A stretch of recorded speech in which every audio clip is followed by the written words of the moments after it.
Okay.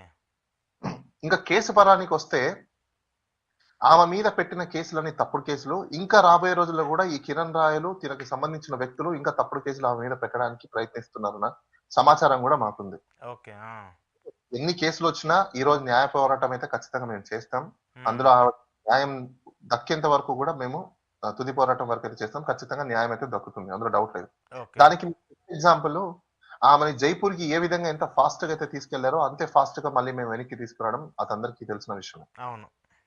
So Jaipur అంశానికి సంబంధించిందయితే అసలు ఆవిడకి ఏమీ తెలీదండి. హ్మ్. ఆ కేస్ ఎందుకు పెట్టారు? అసలు కేస్ ఏంటి? ఏ విషయాలు ఆవిడకి తెలీదు. హ్మ్. కానీ 2 ప్రభుత్వాలు, 2 రాజకీయ పార్టీలకు సంబంధించిన వ్యక్తులు నేషన్ స్థాయిలో అక్కడి నుంచి వాళ్ళు అక్కడ స్విచ్ నొక్కితే, బటన్ నొక్కితే జైపూర్ గవర్నమెంట్, ఇక్కడ ఆంధ్రప్రదేశ్ గవర్నమెంట్, అక్కడున్న ఎస్పీలు, ఇక్కడున్న ఎస్పీలు అందరూ ఒక్క రోజులో 24 గంటల్లో జెట్ స్పీడ్ లో అందరూ యాక్టివ్ అయిపోవడం మనం హ్మ్. చూసాం. మీరు చాలా మంది నష్టపోయిన వాళ్ళు ఉన్నారు. అవును. సైబర్ క్రైమ్ లో ఏముంటుందండి? హ్మ్. ఫ్లైట్లలో వచ్చి తీసుకెళ్లేంత సీన్ నిజంగా సైబర్ క్రైమ్ లకు ఉందా? ఓకే. మనం ఎప్పుడైనా ఎక్కడైనా విన్నామా? హ్మ్. కలగన్నామా? చూసామా? అసలు ఈ రోజుటి వరకు కూడా కోట్ల రూపాయలు అకౌంట్‌లలో నుంచి పోతేనే సైబర్ క్రైమ్ ఈ రోజు కూడా పట్టుకోకుండా ఖాళీగా కూర్చున్న పోలీసు వాళ్ళని మనం చూసాం. అవును. వాళ్ళేమనంటే మాకు ఇంకా వెతుకుతున్నాం. హ్మ్. ఇన్వెస్టిగేషన్‌లో ఉన్నాం. ఇంకా అండర్ ఇన్వెస్టిగేషన్‌లో ఉందని చెప్తారు తప్ప, హ్మ్. ఈ విధంగా ఫ్లైట్‌లలో వచ్చి అసలు ఆమె ఫోటో కూడా లేదండి బై ద వే. అసలు ఈమె లక్ష్మి అనే దానికి వాళ్ళ దగ్గర ఎటువంటి ప్రూఫ్‌లు లేవు. ఓకే. అలాంటిది ఈవిడని వచ్చి డైరెక్ట్‌గా ఎలా పట్టుకెళ్లారు అంటే, హ్మ్. ఆ రేంజ్‌లో పవన్ కళ్యాణ్ గారు ఈ కిరణ్ రాయలకి సపోర్ట్ చేయడము, అటు హ్మ్. ఎన్డీఏ కూటమిని సపోర్ట్ చేయించి, అక్కడ జైపూర్ గవర్నమెంట్ కావచ్చు, ఇక్కడ ఆంధ్రప్రదేశ్ గవర్నమెంట్ కావచ్చు, వాళ్ళకున్న ఇన్‌స్ట్రక్షన్స్ కావచ్చు, ఇదంతా ఒక పొలిటికల్ వెండెట్టాతోనే చేస్తున్నది తప్ప ఆమెను విక్టిమ్‌లా చూడట్లేదు. ఈ హ్మ్. కిరణ్ రాయలు ఏం చేశారంటే విక్టిమ్‌లా చూడకుండా దాన్ని అపోజిషన్ పొలిటికల్ పార్టీలకు అటాచ్ చేసి ఇతను పబ్బం గడుపుకోవడానికి ఇతను యెస్. ఏస్తున్న ఒక యెస్. యెస్. ఎత్తుగడ. హ్మ్. వాస్తవం చెప్పాలండి. అసలు ఈవిడ వెనకాల ఎవరు పొలిటికల్ వాళ్ళు లేరు. హ్మ్. ఈ ఈ రోజుటి వరకు కూడా ఆవిడకి ఏదన్నా సహాయం దొరుకుతుందంటే అది నేను చేస్తున్నది తప్పనిచ్చి ఎవ్వరు ఆవిడకి సపోర్ట్ రావడం గాని, హ్మ్. ఏ మహిళా సంఘాలు గాని, లేకపోతే ఏ రాజకీయ నాయకులు గాని ఎవ్వరు ఆవిడకి సాయం లేరు. ఓకే. ఆవిడ ఓకే. అక్కడ బెయిల్ పెట్టుకొని బయటికి రావడానికి కూడా ఆ ఇల్లు ఉన్న స్థలాన్ని తాకట్టు పెట్టి అప్పు తీసుకొచ్చి హ్మ్. ఈ రోజు ఆవిడ ఏదైతే బయటకొచ్చిందో ఆ డబ్బులన్నీ స్పెండ్ చేయడం జరిగింది. ఓకే. ఓకే. సో, ఇక్కడ పాయింట్ ఆవిడ చాలా ప్రధానంగా ఆరోపిస్తూ, ప్రస్తావిస్తూ వచ్చింది. పవన్ కళ్యాణ్ గారికి సంబంధించిన ఏదో సీక్రెట్ వీడియోలున్నాయి. అవన్నీ కిరణ్ రాయల దగ్గరున్నాయి. నా దగ్గర చాలా సార్లు చెప్పాడు కిరణ్ రాయలు. నేనేది చెప్తే పవన్ కళ్యాణ్ కూడా అదే వింటాడు. లేదంటే కిరణ్ రాయలు పవన్ కళ్యాణ్ కూడా బెదిరిస్తాడు అనేటువంటి కొన్ని వ్యాఖ్యల్ని మనం ప్రెస్ మీట్‌లో విన్నాం. మీరు మీరు కూడా పక్క నుండి ఉంటూ ఉన్నారు. ఏంటి నిజంగా అలాంటి పరిస్థితులు ఉన్నాయా అక్కడ? కిరణ్ రాయలు కూడా అలాంటి బెదిరింపులకు పాల్పడేటువంటి వ్యక్తేనా? వాస్తవంగా అయితే అసలు ఆ విషయము అక్కడ ఆవిడ చెప్పేంత వరకు నాకు తెలీదండి. హ్మ్. ఎందుకంటే నాకు ఆ విషయం గురించి ఎక్కడ మేము చర్చించుకోలేదు.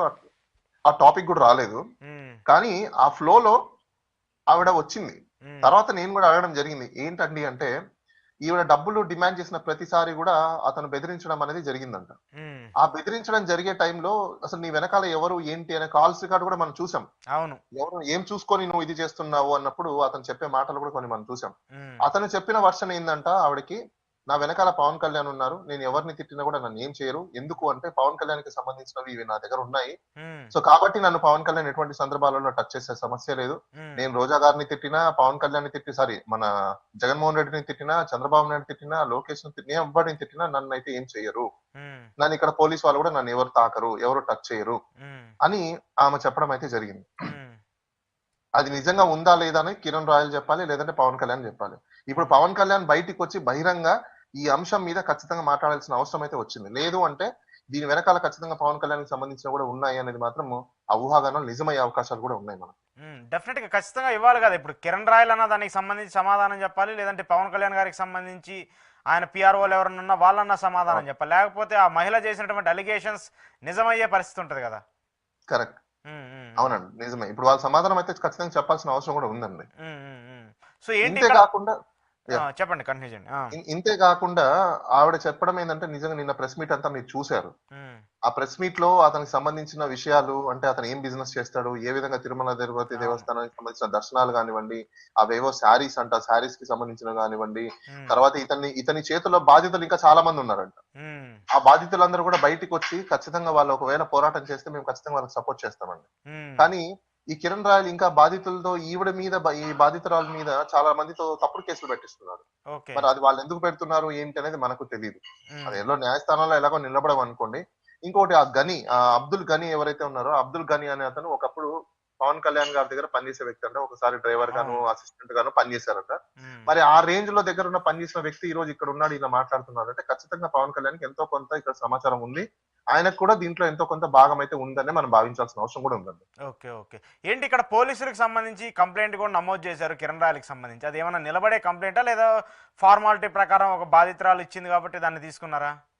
వాస్తవంగా దాంట్లో ఉన్న కంప్లెయింట్ ప్రకారం వాళ్ళు కేస్ కట్టకుండా సెక్షన్స్ చాలా నీరు గారిపోయే సెక్షన్స్ అయితే కట్టారు. ఓకే. దాని మీద మళ్ళీ మేము వేరే ఇంకా సబ్సిక్వెంట్ గా ఇంకా కొన్ని కంప్లైంట్ ఇస్తున్నాము. వాళ్ళ మీద కూడా డిసిప్లినరీ యాక్షన్ తీసుకోవడానికి కూడా మేము కంప్లైంట్ రెడీ చేస్తున్నాము. హ్మ్. ఈ పోలీస్ వాళ్ళు కూడా ఏంటంటే ఎక్కువగా అతనికి సపోర్ట్ చేయడం అనేది అక్కడ మాకు క్లియర్ కట్ గా కనిపిస్తుంది. హ్మ్. మొన్న ఆవిడని అరెస్ట్ చేసేటప్పుడు కూడా ప్రొసీజర్ ఏది వాళ్ళు ఫాలో అవ్వలేదు. హ్మ్. దాని మీద కూడా మేము ఖచ్చితంగా యాక్షన్ అయితే తీసుకుంటాం. ఓకే. ఓకే. ఆ! ఇప్పుడు ఈమె బెయిల్‌కి సంబంధించి జైపూర్ నుంచి ఇంకా క్లియరెన్స్ వచ్చినట్టేనా? మళ్ళీ అక్కడి యెస్. నుంచి యెస్. ఒకటి హ్మ్. జైపూర్ కి సంబంధించినంత వరకు అయితే ఇప్పుడు ఎటువంటి ప్రాబ్లమ్ లేదు ఆవిడకి. ఆవిడైతే ఎవ్రీథింగ్ ఈస్ క్లియర్ అండి అక్కడ. ఓకే. ఆ! ఇంకా ఈ కిరణ్ రాయల్ ఏదన్నా కుచితమైన బుద్ధితో ఎక్కడైనా తప్పుడు కేసులు పెట్టిస్తే మాత్రం డెఫినెట్ గా మేము చెప్తున్నాము టిట్ ఫర్ టాట్. హ్మ్. I'm telling him. హ్మ్. అతను ఎంత ఎక్స్టెంట్ కి అయితే వెళ్తాడో దానికి డబుల్ ఎక్స్టెంట్ కి అయితే మేము ఖచ్చితంగా వెళ్తాం. నో డౌట్ అందులో. ఆమెకు న్యాయం జరగకపోతే మాత్రం హ్మ్. ఎవ్వరిని వదిలిపెట్టే సమస్య లేదు ఈ విషయంలో మాత్రం. హ్మ్. ఇక్కడ ఏపీ పోలీసుల దగ్గర నుంచి జరుగుతదనే నమ్మకం ఉందా మీకు? ఏపీ పోలీస్ నుంచి అయితే నమ్మకం జరుగుతుందనే నమ్మకం అయితే మాకు లేదు. మేము హ్మ్. సిబిఐ ఎంక్వైరీ అయితే కోరుతాం దీనిలో. కంప్లెయింట్ అయితే బేసిక్ గా కంప్లెయింట్లు ఇవ్వాలి కాబట్టి హ్మ్. కన్సర్న్ అథారిటీకి ఇప్పుడు కంప్లెయింట్స్ ఇస్తున్నాం. ఇంకా 2, 3 డేస్ లో మేము పవన్ కళ్యాణ్ కూడా కలుస్తాం. అక్కడ ఆయన కూడా ఒకవేళ ఏం స్పందించలేదంటే మాత్రం ఖచ్చితంగా దీన్ని నేషన్ వరకు తీసుకెళ్లడం అయితే ఖాయమండి. ఓకే. సో, పవన్ కళ్యాణ్ గారిని కలిసే ప్రయత్నం చేస్తున్నారా? ఎవరు మీరు బాధితురాలు యెస్. ఇద్దరు కలిసి? యెస్. ఇద్దరం కలిసి మేము మోస్ట్ ప్రాబబ్లీ 2 డేస్ లో కలిసే అవకాశాలయితే ఉన్నాయి. ఓకే. ఓకే. ఒకవేళ ఆయన అపాయింట్‌మెంట్ ఇవ్వలేదు అనుకుంటే మాత్రం మేము ఖచ్చితంగా దానికి ఆయన అపాయింట్‌మెంట్ ఇవ్వకపోయిన దానికి కూడా లీగల్‌గా ఏ విధంగా చర్యలు ఆయన మీద తీసుకోవాలో కూడా అవి కూడా తీసుకుంటాం. ఓకే. ఓకే. అలాంటి పాసిబిలిటీస్ ఉంటాయా? యెస్. ఖచ్చితంగా ఉన్నాయండి. ఒక హ్మ్. పబ్లిక్‌కి సంబంధించిన పబ్లిక్ రిప్రజెంటేటివ్ కాబట్టి ఆయన ఖచ్చితంగా ఆయన వినాల్సిందే, కలవాల్సిందే. అదే కాకుండా గవర్నమెంట్‌లో ఎగ్జిక్యూటివ్ పొజిషన్‌లో ఉన్న ఒక మినిస్టర్ కాబట్టి ఖచ్చితంగా అపాయింట్‌మెంట్ ఇవ్వాల్సిందే. హ్మ్. ఒకవేళ అపాయింట్‌మెంట్ ఇవ్వని పక్షాన తిరస్కరించిన పక్షాన ఆయన మీద లీగల్‌గా యాక్షన్ తీసుకుంటాం. ఓకే. ఓకే. సో, ఏంటి కిరణ్ రాయలకి సంబంధించి చాలా ప్రెషర్స్ వస్తున్నాయి. మీకు సంబంధించి కూడా చాలా బెదిరింపులొచ్చాయి అది ఇది అని యాహ్! చెప్పేసి నాకు చాలా కాల్స్ వస్తున్నాయి. ఆవిడకి కాల్స్ వస్తున్నాయి. రకరకాల వాళ్ళ నుంచి కాంప్రమైజ్‌కి కావాలని చెప్పేసని అతను ప్రపోజల్స్ పెట్టడం, చేయడం ఇలాంటివి కూడా చూస్తున్నాము. హ్మ్. డెఫినైట్‌లీ ఆఫ్ కోర్స్ అతని వైపు అతను ట్రై చేసుకోవడంలో తప్పేం లేదు. ఎవరు ఎన్ని బెదిరింపులు చేసినా హ్మ్. బాధితురాలికి న్యాయం అయితే ఖచ్చితంగా జరగాలి. ఆవిడ దగ్గర తీసుకున్న 1,20,00,000 రూపాయలు ప్లస్ నగలు ఏవైతే ఉన్నాయో అవన్నీ తిరిగి ఆవిడకి